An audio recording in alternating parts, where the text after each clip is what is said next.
And welcome back to The Factor Uncensored. Nobody likes a long-ass work week and meeting, especially if it could have been just an email. Why do those meetings when it could have been just an email? As no surprise, those unnecessary meetings, text messages, emails from the boss and other co-workers are cutting down on productivity and messing up the workflow. Many of you can agree with that. According to a new study, 31% of workers have a tough time getting back on track because of all those damn interruptions. Let's talk about it. Joining me now here, attorney Alfonso Kennard and business consultant Winter Patterson. Glad to have you here on The Factor Uncensored. You know, when you're hit with a barrage of different forms of communication, and it's one simple thing could have taken care of that problem. It's frustrating to an employee, right? Absolutely. And as a business consultant, a lot of my clients come to me and they're asking for how to increase productivity. And when you look at it, it's not the employees, it's the systems. It's the 100 emails, 5 Zoom calls, and all these interruptions that take away from productivity.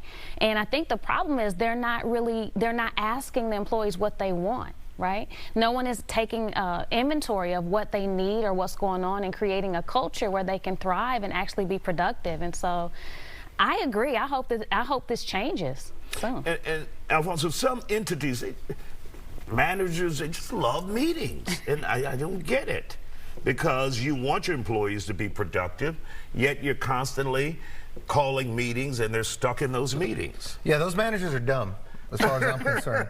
Isaiah, I mean, you have these folks who, depending on where you're at, but you know, you have a bureaucracy that applies to pretty much any infrastructure, and sometimes these folks are measured by how they have laid things out for their workforce. The problem is when you have too much cognitive dissonance in the workplace, meaning you have not given clear instructions to your employees. You don't have adequate job descriptions where folks know what their roles are, what their duties are, and there's not much left to the imagination when it comes to what you need to be doing on a certain day.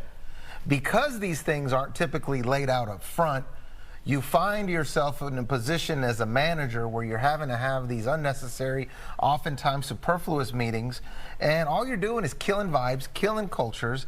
And I'm a big proponent of not just having meetings for the sake of having meetings. Usually those meetings turn into people just shooting the shit. Can I say that? No, you no, cannot. Okay, and we apologize. Well, I'm for sorry that about that. Sorry. You know, just having these types of conversations that aren't work-related, that aren't productive, which is all fine and good, but having meetings for the sake of having meetings, I think, is unnecessary in the workplace. There's no legality about it. It really just comes down to whether or not you're giving your workforce the tools to succeed at the onset that makes these types of meetings unnecessary. Right. But it sounds like an issue or a problem that is an employer problem, not an employee. So how do you even approach that if you're an employee saying, look, you're getting in my way? Right, right.